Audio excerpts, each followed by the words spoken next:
Hi. നമ്മുടെ KEAM 2025 preparations എല്ലാം നിങ്ങൾ സ്ട്രോങ്ങറായി തുടങ്ങിക്കാണും എന്ന് വിശ്വസിക്കുന്നു.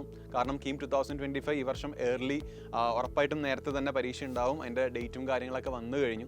അപ്പോൾ ഇനി ആ ഏപ്രിലുള്ള കുറച്ച് ദിവസങ്ങളിലായിരിക്കും നിങ്ങൾ കീമിൻ്റെ എക്സാം എഴുതുക. നമ്മുടെ ആപ്ലിക്കേഷൻ രജിസ്ട്രേഷൻ വിൻഡോ ഒക്കെ ഉടനെ തന്നെ ഓപ്പൺ ആവാനുള്ള സാധ്യതയൊക്കെ ഉണ്ട്.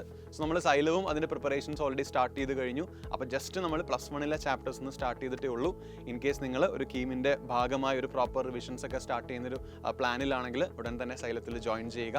സോ ഈ ഒരു വീഡിയോയിൽ നമ്മൾ കീം ഫിസിക്സുമായി ബന്ധപ്പെട്ട പ്രധാനമായിട്ട് നിങ്ങൾ ഫോക്കസ് ചെയ്യേണ്ട കാര്യങ്ങളാണ് ഡിസ്കസ് ചെയ്യാൻ പോകുന്നത്. സോ നിങ്ങൾക്കറിയാം കീം എക്സാമിൻ്റെ പാറ്റേൺ മൊത്തത്തിൽ മാറി. ഇപ്പം മാത്സ് 75 ക്വസ്റ്റ്യൻസും അതേപോലെ ഫിസിക്സ് 45 ക്വസ്റ്റ്യൻസും കെമിസ്ട്രി 30 ക്വസ്റ്റ്യൻസ് എന്ന രീതിയിലാണ് നിങ്ങൾ ആൻസർ ചെയ്യേണ്ടി വരിക.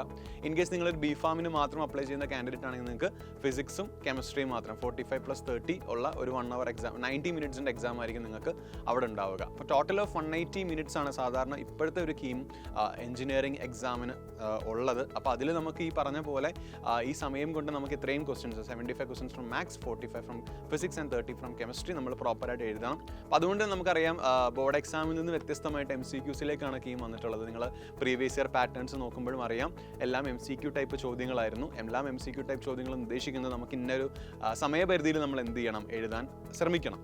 അപ്പോൾ ആ ഒരു ശ്രമത്തിൽ നമുക്കറിയാം ഏറ്റവും കൂടുതൽ ഫോക്കസ് ചെയ്യേണ്ടത് എങ്ങനെയാണ്, ഇങ്ങനെയുള്ള കാര്യങ്ങളൊക്കെ നമുക്ക് ഉറപ്പായിട്ടും വേണ്ട ഒരു കാര്യമാണ്. അപ്പോൾ കീം ഫിസിക്സിൽ one of the most important section എന്ന് പറയുന്നത് നിങ്ങളുടെ +2 ഫിസിക്സിലെ ഫസ്റ്റ് ടെക്സ്റ്റ് ബുക്ക് പാർട്ടാണ്. അതായത് ഇലക്ട്രോസ്റ്റാറ്റിക്സ് തൊട്ട് ഇലക്ട്രോമാഗ്നറ്റിക് വേവ്സ് വരെയുള്ള ഭാഗത്തുനിന്ന് അതിൽ ഇലക്ട്രോസ്റ്റാറ്റിക്സ്, കറണ്ട്, ഇലക്ട്രിസിറ്റി ഒക്കെ നിങ്ങൾക്ക് ഒരു ഹൈ വെയിറ്റേജ് ചാപ്റ്ററായിട്ട് കൺസിഡർ ചെയ്യാവുന്നതാണ്. അതേപോലെ ഒപ്റ്റിക്സും നിങ്ങൾക്ക് കൺസിഡർ ചെയ്യാവുന്നതാണ്. പിന്നെ അവസാനത്തേക്ക് വരുന്ന ഇലക്ട്രോണിക്സ് പോലുള്ള ചാപ്റ്റേഴ്സ്. അപ്പോൾ അതിൽ നിന്നൊക്കെ കൂടുതലായിട്ട് റെപ്പിറ്റീസായിട്ട് ഒന്നിൽ കൂടുതൽ ചോദ്യങ്ങൾ സാധാരണ ചോദിച്ച് വരാറുള്ളതാണ്. +2 നിന്ന് തന്നെ ആയിരിക്കും ഏകദേശം യൂണിഫോം ഡിസ്ട്രിബ്യൂഷൻസ് ആണ് കീമിൽ കാണാനുള്ളതിൽ പോലും ചെറിയൊരു വേരിയേഷൻ ഉണ്ടായെങ്കിൽ അത് +2 തന്നെ ആയിരിക്കും കൂടുതലായിട്ട് ക്വസ്റ്റ്യൻസ് വരിക. +1 വന്നു കഴിഞ്ഞാൽ നിങ്ങൾക്ക് അവിടെ ഏറ്റവും കൂടുതൽ ചോദ്യങ്ങൾ വരുന്നത് നമ്മുടെ മെക്കാനിക്സ് എന്ന പോർഷനാണ്. വളരെയധികം ശ്രദ്ധിക്കേണ്ട ഒരു പോർഷനാണ് മെക്കാനിക്സ് എന്ന് പറയുന്നത്.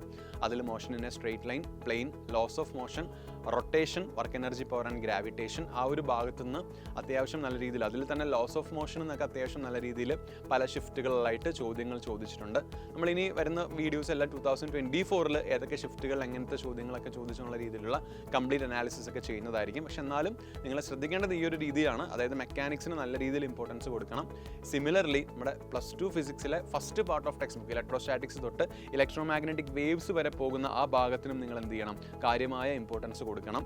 പിന്നെ അതേപോലെ തന്നെ നിങ്ങൾ മനസ്സിലാക്കണം, നിങ്ങളിപ്പം കീമിൻ്റെ സിലബസിൽ നിങ്ങൾക്ക് NCERTയിൽ നിന്ന് ഒഴിവാക്കിയ ഇപ്പോൾ JEE എക്സാമിനും നീറ്റ് എക്സാമിനും ഒക്കെ special purpose diode, Zener diode, photo diode, logic Gates, errors and instruments, relative velocity, ഇങ്ങനെയുള്ള ടോപ്പിക്കുകളൊക്കെ സാധാരണ നീറ്റ് എക്സാമിന് ഇൻക്ലൂഡഡ് ആണ്. പക്ഷേ ഈ ടോപ്പിക്സ് എല്ലാം കീമിൽ എക്സ്ക്ലൂഡഡ് ആണ്. കഴിഞ്ഞ വർഷത്തെ മോഡിഫൈഡ് കീം സിലബസ് വന്നപ്പം അതിനെക്കുറിച്ച് അപ്ഡേറ്റ്സ് ഒക്കെ വന്നിട്ടുണ്ടായിരുന്നു.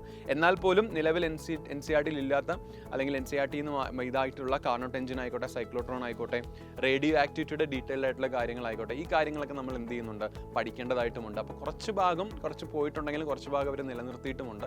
അപ്പോൾ അതെല്ലാം പഠിപ്പിക്കുന്ന രീതിയിലാണ് നമ്മൾ സൈലത്തിൻ്റെ ക്ലാസ്സുകളും അറേഞ്ച് ചെയ്തിട്ടുള്ളത്. അപ്പം നിങ്ങൾക്കിപ്പോൾ നമ്മൾ ഫസ്റ്റ് കണ്ടക്ട് ചെയ്ത യൂട്യൂബ് ക്ലാസ് ഒക്കെ എടുത്ത് നോക്കിയാൽ നിങ്ങൾക്ക് ആ ഒരു ഐഡിയ കിട്ടും എങ്ങനെയാണ് കീം എക്സാം എന്നും അതിൻ്റെ ചോദ്യങ്ങൾ എങ്ങനെയാണെന്നുള്ള കാര്യങ്ങളും. നമ്മൾ PYQs ഉൾപ്പെടെയുള്ള ഡിസ്കഷനിലേക്കായിരിക്കും പോവുക. സോ ഇത്രയൊക്കെയാണ് ഫിസിക്സിൽ നിങ്ങൾ പ്രാധാന്യം കൊടുക്കേണ്ടത്. 45 ചോദ്യങ്ങൾ എന്ന് പറയുമ്പോൾ പറയാം, ബിഫാം ആയിക്കോട്ടെ, എഞ്ചിനീയറിംഗ് എക്സാം ആയിക്കോട്ടെ, അധികം ഇമ്പോർട്ടൻ്റ് ആയിട്ടുള്ള സബ്ജക്റ്റ് തന്നെയാണ് ഫിസിക്സ്. അപ്പോൾ ഫിസിക്സിൽ നെഗറ്റീവ് വരാതിരിക്കാൻ മാക്സിമം PYQs പ്രാക്ടീസ് ചെയ്യുക. അതേപോലെ തന്നെ എങ്ങനെ നമ്മൾ മിനിമം ടൈമിൽ എങ്ങനെ ക്വസ്റ്റ്യൻസ് സോൾവ് ചെയ്യുക എന്നുള്ള രീതിയിൽ കൂടുതൽ എക്സാംസ് എഴുതി പ്രാക്ടീസ് ചെയ്യുക. ഇപ്പോൾ നമ്മുടെയൊക്കെ ആണെങ്കിൽ നമ്മൾ പ്രൊവൈഡ് ചെയ്യുന്ന മോക്ക് എക്സാംസ് ഒക്കെ എഴുതി കൂടുതലായിട്ട് പ്രാക്ടീസ് ചെയ്യാനാണ് ശ്രമിക്കേണ്ടത്. നിങ്ങൾക്ക് എന്തെങ്കിലും ഡൗട്ട്സ് ഉണ്ടെങ്കിൽ നേരെ കമൻറ്റ് ബോക്സിൽ തന്നെ ചോദിക്കാം. പ്രോപ്പറായിട്ട് നിങ്ങൾക്ക് എന്തൊക്കെയാണ് സ്റ്റഡി സ്ട്രാറ്റജി അങ്ങനെയുള്ള കാര്യങ്ങളൊക്കെ വേണമെങ്കിൽ നമ്മൾ ഇനി വീഡിയോസ് ആയിട്ടും വരാം. അപ്പം all the very best. Thank you so much.